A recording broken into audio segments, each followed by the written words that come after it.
चलिए जानते हैं आज शाम की 50 फटाफट बड़ी खबरों को सिर्फ 10 मिनट में। पर अभी तक आपने इस वीडियो को लाइक नहीं किया है तो लाइक कर दीजिए और आप किस देश, राज्य और जिले की जानकारी चाहते हैं कमेंट बॉक्स में जरूर बताएं। इससे पहले जान लेते हैं खबरों से जुड़ी कुछ सुर्खियां। संभल हिंसा में सपा सांसद जियाउर रहमान बर्क को बड़ा झटका, हाईकोर्ट ने ठुकराई एफआईआर रद्द करने की मांग। रूस में बशर अल असद को मारने की कोशिश, जहर दिया गया, डॉक्टर के पहुंचने तक बिगड़ी हालत। कश्मीर का नाम बदलने की तैयारी में मोदी सरकार, अमित शाह ने किया नए नाम का खुलासा। यूपी में चली तबादला एक्सप्रेस, 46 आईएएस अधिकारियों का हुआ ट्रांसफर, संजय प्रसाद को मिली ये बड़ी जिम्मेदारी। बीते 10 वर्षों से दिल्ली एक बड़ी आपदा से घिरी है, पीएम मोदी का आप सरकार पर बड़ा हमला। चाइना में नए वायरस ने मचाया हाहाकार, अब तक 170 लोगों की मौत, लग गया आपातकाल। इजराइल ने भारतीयों के लिए खोले दरवाजे, 16,000 को दी नौकरी, हजारों अवसर अभी भी उपलब्ध। राजभवन में हुई ऐतिहासिक मुलाकात, नीतीश और तेजस्वी का हाथ पकड़ते ही राजनीति में आई नई गर्माहट। संभल चौकी को वक्फ संपत्ति बताने वाले दस्तावेज की जांच में चौंकाने वाला खुलासा, सामने आई अहम बात। 3 से 7 जनवरी तक भारी बारिश के साथ बर्फबारी का अलर्ट, सड़कें, हाईवे, स्कूल बंद। चलिए बढ़ते हैं दोस्तों अगली खबर की ओर। सपा सांसद जियाउर रहमान बर्क को बड़ा झटका, हाईकोर्ट ने ठुकराई एफआईआर रद्द करने की मांग। संभल की शाही जामा मस्जिद में 24 नवंबर को सर्वे के दौरान हुई हिंसा मामले में समाजवादी पार्टी के सांसद जियाउर रहमान बर्क को बड़ा झटका लगा है। इलाहाबाद हाई कोर्ट ने सपा सांसद के खिलाफ दर्ज एफआईआर रद्द करने की मांग ठुकरा दी है। कोर्ट ने कहा है इस मामले में एफआईआर रद्द नहीं होगी और पुलिस की जांच जारी रहेगी। हालांकि हाई कोर्ट ने पुलिस को फिलहाल सांसद बर्क को गिरफ्तार नहीं करने को कहा। चलिए बढ़ते हैं दोस्तों अपनी अगली खबर की ओर। रूस में बशर अल असद को मारने की कोशिश, जहर दिया गया, डॉक्टर के पहुंचने तक बिगड़ी हालत। रूस में रह रहे सीरिया के पूर्व राष्ट्रपति बशर अल असद को जान से मारने की कोशिश की गई है। ब्रिटिश अखबार द सन की रिपोर्ट के मुताबिक असद ने रविवार यानी 29 नवंबर को बताया कि उन्हें सांस लेने में कठिनाई हो रही थी। इसके लिए उन्होंने इलाज के लिए मदद मांगी थी। हालांकि महज कुछ समय के बाद स्थिति और बिगड़ने लगी।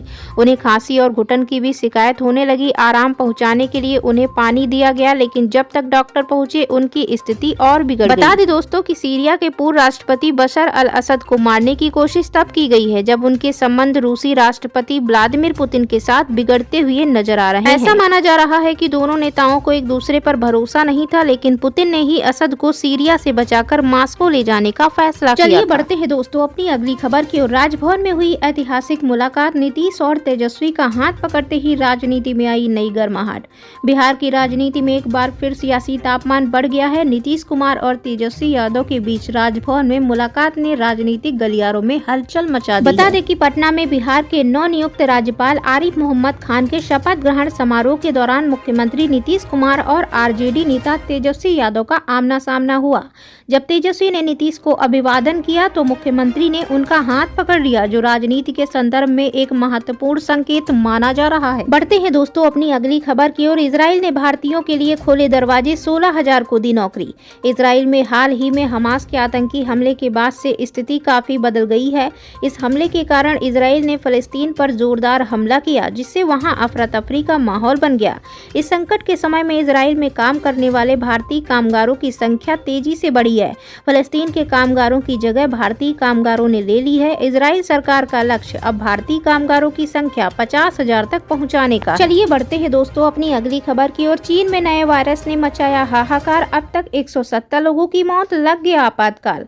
दोस्तों चीन में एक बार फिर से वायरस का प्रकोप गहराता जा रहा है। अस्पतालों में संक्रमण के मामले तेजी से बढ़ रहे हैं, जिससे स्वास्थ्य आपातकाल की स्थिति बन गई है। बता दें दोस्तों इस बार ह्यूमन मेटान्यूमोआ वायरस यानी HMPV के बढ़ते मामलों ने चिंता बढ़ा दी है।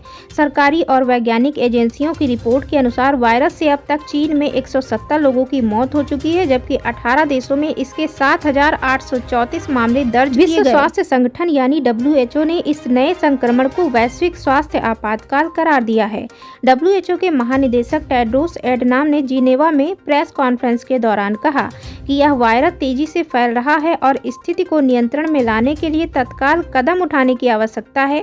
उन्होंने बताया कि चीन ने पहली बार 31 दिसंबर 2019 को स्वास्थ्य आपातकाल की घोषणा की। वहीं बता दें कि ह्यूमन मेटान्यूमोवा वायरस पहली बार 2001 में खोजा गया था। यह मुख्य रूप से 14 साल से कम उम्र के बच्चों और बुजुर्गों को प्रभावित करता है। यूपी में चली तबादला एक्सप्रेस, 46 IAS अधिकारियों का हुआ ट्रांसफर। दोस्तों, उत्तर प्रदेश की नौकरशाही में गुरुवार देर रात बड़ा उलटफेर हुआ है। योगी सरकार ने एक साथ 46 IAS अफसरों के ट्रांसफर कर दिए हैं। वहीं बता दें, शासन ने बड़े स्तर पर अधिकारियों के दायित्व में बदलाव किया है। संजय प्रसाद को एक बार फिर गृह सचिव का कार्यभार सौंपा गया है। अपर मुख्य सचिव दीपक कुमार को वित्त व माध्यमिक शिक्षा के साथ बेसिक शिक्षा का दायित्व दिया गया। वहीं डॉक्टर हरिओम को उनके विभागीय मंत्री की नाराजगी के चलते समाज कल्याण विभाग से व्यावसायिक शिक्षा विभाग में तबादला किया गया। बीते 10 वर्षों से दिल्ली एक बड़ी आपदा से घिरी। पीएम मोदी का आप सरकार पर हमला। प्रधानमंत्री नरेंद्र मोदी ने शुक्रवार को राजधानी दिल्ली के अशोक विहार स्थित स्वाभिमान अपार्टमेंट में इन सीटू स्लम पुनर्वास परियोजना के अंतर्गत झुग्गी झोपड़ी समूहों के निवासियों के लिए 1675 नवनिर्मित फ्लैटों का उद्घाटन किया और पात्र लाभार्थियों को चाबियां भी सौंपी। वहीं बता दें, कार्यक्रम को संबोधित करते हुए पीएम मोदी ने कहा, मैंने 4 करोड़ लोगों को घर देकर उनके सपने पूरे किए। अपने लिए कभी घर नहीं बनाया, मैं भी शीश महल बनवा सकता था। अशोक विहार के रामलीला मैदान में एक जनसभा को संबोधित करते हुए पीएम मोदी ने कहा, झुग्गी झोपड़ियों के बजाय पक्के मकान आत्मसम्मान और नई आशा का प्रतीक हैं। वर्ष 2025 भारत के लिए अनेक अवसर लेकर आएगा।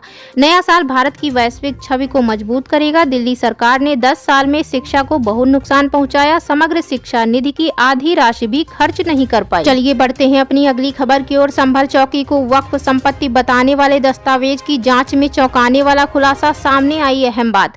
उत्तर प्रदेश के संभल में शाही जामा मस्जिद के सामने खाली पड़ी जमीन पर सत्यव्रत पुलिस चौकी का निर्माण चल रहा है, जिसको लेकर AIMIM नेता असदुद्दीन ओवैसी की आपत्ति के बाद आज संभल के डीएम और SP ने प्रेस कॉन्फ्रेंस कर जवाब दिया। डीएम राजेंद्र पेंशिया ने कहा कि जिस जगह पर पुलिस चौकी का निर्माण कराया जा रहा है, उस जमीन के बारे में अभी तक कोई प्रभावी दावेदार सामने नहीं आया। जिस वक्फ के नाम की बात कही जा रही है वह अनरजिस्टर्ड है। डीएम ने कहा कि 23 अगस्त 1929 को मोहम्मद अब्दुल समद निवासी मोहल्ला कोट संभल ने एक अनरजिस्टर्ड वक्फनामा लिखा, जिसमें 20 मुख्य बिंदु हैं। इनमें क्रम संख्या 1 से 20 तक तो संपत्तियां हैं। उनका अभिलेखनीय परीक्षण और भौतिक परीक्षण 3 सदस्य टीम ने किया है। इस वक्फनामे में संभल की हजारों बीघा जमीन का बैनामा कर दिया गया है, जबकि मोहम्मद अब्दुल समद की अपनी संपत्ति का उसमें कोई उल्लेख नहीं है। उस वक्फनामे का यह भी लिखा है कि मैं अपनी संपत्तियां मदरसों के निर्माण के लिए दे रहा हूं, तो क्या कोई व्यक्ति अपनी हजारों बीघा जमीन संपत्ति मदरसे के निर्माण के लिए दे रहे हैं? बढ़ते हैं दोस्तों अपनी अगली खबर की ओर। 3 से 7 जनवरी तक भारी बारिश के साथ बर्फबारी का अलर्ट। सड़कें, हाईवे, स्कूल बंद। पूरे देश में इन दिनों भीषण सर्दी की लहर चल रही है और अधिकांश राज्यों में घना कोहरा छाया हुआ है। इस महीने में कड़ाके की ठंड के साथ घना कोहरा बने रहने की संभावना है। हालांकि मौसम विभाग ने इस दौरान बारिश होने की भी आशंका जताई है। वहीं जम्मू कश्मीर, हिमाचल प्रदेश और उत्तराखंड में पिछले 15 दिनों से भारी बर्फबारी हो रही है। मौसम विभाग का अलर्ट भारतीय मौसम विज्ञान विभाग यानी IMD के अनुसार 30 से 7 जनवरी के बीच पश्चिमी हिमालय, जम्मू कश्मीर और लद्दाख में भारी बर्फबारी और बारिश की संभावना है।